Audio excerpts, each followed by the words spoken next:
नमस्ते, मैं डॉक्टर राधा माली, घंटी आधारित शिक्षिका, अर्थशास्त्र विभाग, जेएलएन कॉलेज चकधरपुर, कोल्हान विश्वविद्यालय से। आज का ये video UG semester 5 economics honours के विद्यार्थियों के लिए है। History of economic thought paper से रिलेटेड है। आज के इस वीडियो में हम लोग आडम स्मिथ के आर्थिक विचारों से संबंधित उनके वितरण के सिद्धांत को बारे में हम लोग जानेंगे कि आडम स्मिथ ने वितरण का सिद्धांत क्या दिया था, उन्होंने वितरण के संदर्भ में क्या कहा था। यह हम लोग आज के इस वीडियो में समझने का प्रयास करेंगे। जिस तरह मैंने आडम स्मिथ के आर्थिक विचारों से संबंधित जो वीडियो की श्रृंखला बनाई थी, उसमें ये एक कड़ी है।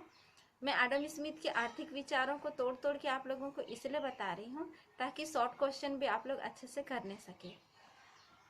तो आज हम लोग बात करेंगे कि आडम स्मिथ ने वितरण का सिद्धांत क्या दिया था, वितरण के संबंध में आडम स्मिथ का क्या विचार था। तो हम लोग सबसे पहले ये देखते हैं कि आडम स्मिथ ने सर्वप्रथम वितरण के बारे में कोई कंसेप्ट डेवलप नहीं किया था। उन्होंने वितरण के बारे में अधिक कुछ नहीं बताया था, उन्होंने सिर्फ मूल्य के संबंध में ही बताया था। जैसे हम लोग देखेंगे कि 1763 में जब उन्होंने ग्लासगो में व्याख्यान दिया था, तब उन्होंने वितरण के बारे में कोई भी जिक्र नहीं किया था।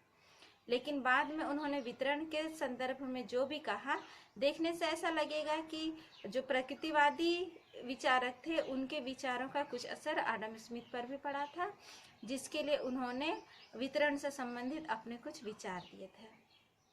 आडम स्मिथ का ये मानना था कि शुरुआत में जब उत्पादन एक ही व्यक्ति करता था, कम मात्रा में करता था, कम साधनों से करता था, तो उस समय वितरण की समस्या उत्पन्न नहीं होती थी।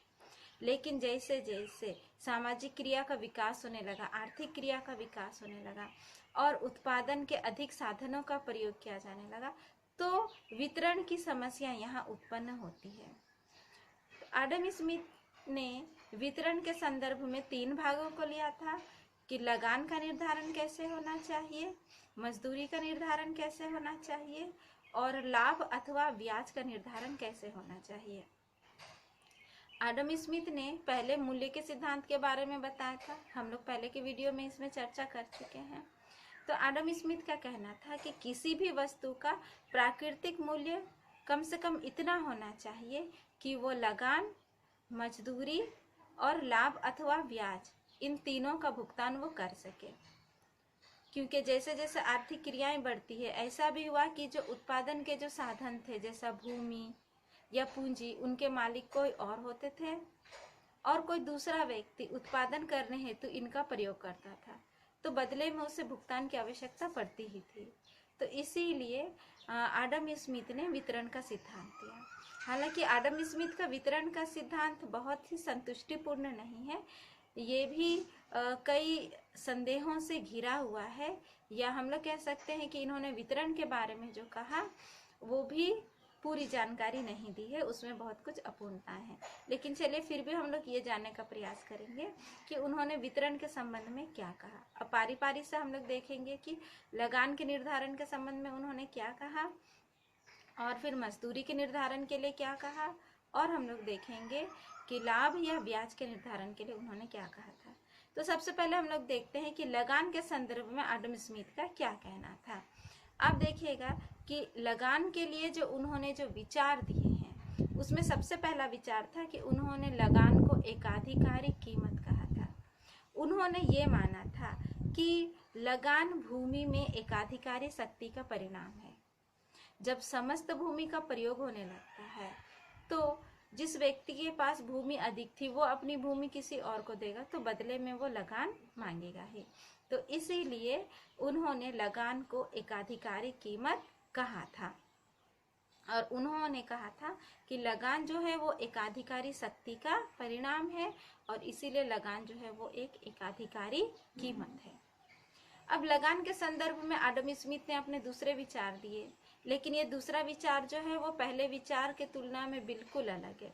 दूसरा विचार के संदर्भ में आडम स्मिथ ने कहा कि लगान जो है ये प्रकृति का उपहार है, ये इनका कहना था। तो इस प्रकार वो लगान को प्रकृति का उपहार मानते हैं, जो उनके पहले के विचार से बिल्कुल भिन्न है।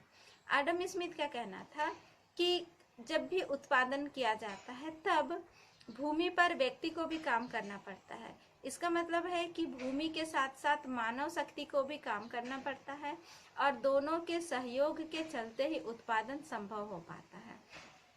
तो एक व्यक्ति जिसके पास भूमि है, अगर उसने किसी दूसरे को अपना भूमि उत्पादन कार्य के लिए दिया होगा तो उसके बदले में वो उससे लगान प्राप्त कर सकता है, क्योंकि उसने एक प्रकृति की शक्ति को हैंडओवर किया है कि उत्पादन किया जाए बोल के।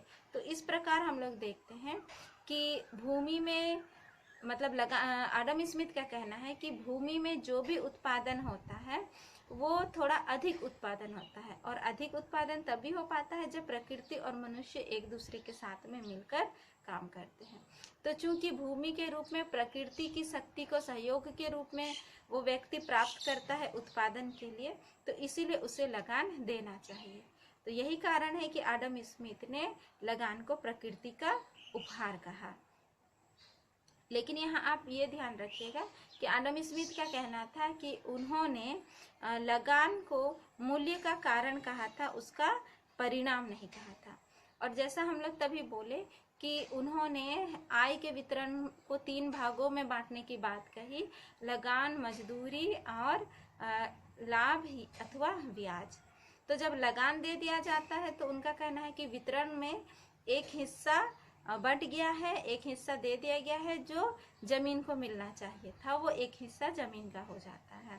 तो इस तरह से उन्होंने लगान के निर्धारण की बातें की थी। अब हम लोग और देखते हैं कि उन्होंने मजदूरी के संबंध में क्या कहा था।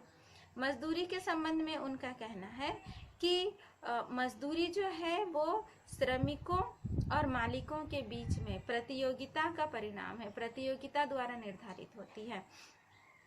मालिक जो रहता है वो कम से कम मजदूरी दर पर श्रमिकों से काम लेना चाहता है, और श्रमिक जो है वो अधिक से अधिक मजदूरी लेके काम करना चाहता है। तो दोनों के बीच में प्रतियोगिता होती है, और जिस बिंदु पर दोनों सहमत होते हैं, श्रमिक भी और उनके मालिक भी, तो उस बिंदु पर मजदूरी का दर जो होता है वो तय होता है।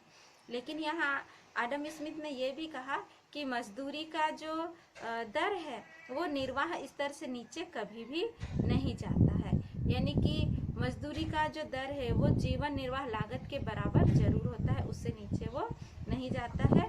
इतनी मजदूरी पर, कम से कम इतनी मजदूरी पर श्रमिक जो है वो काम करने के लिए तैयार होता है। तो ये उनका मजदूरी के संबंध में कहना था। आगे उन्होंने कहा है कि लाभ और ब्याज के संबंध में जो उन्होंने अपने सिद्धांत दिए हैं वो भी त्रुटिपूर्ण है, जैसा उनका लगान और मजदूरी का सिद्धांत त्रुटिपूर्ण है। लाभ और ब्याज के संदर्भ में एडम स्मिथ का जो कहना है उसमें सबसे बड़ी गलती उन्होंने क्या की है कि उन्होंने लाभ और ब्याज दोनों को एक ही मान लिया है, या हम लोग ये कह सकते हैं कि लाभ में ही ब्याज इंक्लूड रहता है, ये उनका मानना था। क्योंकि एडम स्मिथ का ये मानना था कि पूंजीपति और उद्यमकर्ता एक ही होता है। उस समय उन्होंने ये कल्पना नहीं की थी कि पूंजीपति और उद्यमकर्ता 2 अलग अलग व्यक्ति हो सकते हैं। तो पूंजीपति को मिलने वाला हिस्सा जो है वो ब्याज कहलाएगा, और उद्यमकर्ता को मिलने वाला हिस्सा जो है वो लाभ कहलाएगा। तो उन्होंने एक ही व्यक्ति को सोच लिया था कि वो पूंजीपति भी और उद्यमकर्ता भी है, और इसीलिए उनका ये मानना था कि ब्याज जो होता है वो लाभ में ही इंक्लूड होता है, लाभ में ही रहता है। तो इस तरह हम लोगों ने देखा कि एडम स्मिथ का जो विचार है, उन्होंने वितरण से संबंधित जो विचार दिए थे, तो उसमें उन्होंने लगान, मजदूरी और लाभ या ब्याज के निर्धारण के बारे में बात की। लेकिन तीनों का तीनों सिद्धांत जो है वो त्रुटिपूर्ण है, उसमें कई कमियां पाई गई है। तो इस तरह हम लोगों ने आज के वीडियो में चर्चा किया कि एडम स्मिथ ने वितरण से संबंधित क्या सिद्धांत दिए थे, वितरण से संबंधित उनके क्या विचार थे। तो आज के लिए इतना ही, अगले वीडियो में मैं फिर आऊँगी, तब तक के लिए धन्यवाद।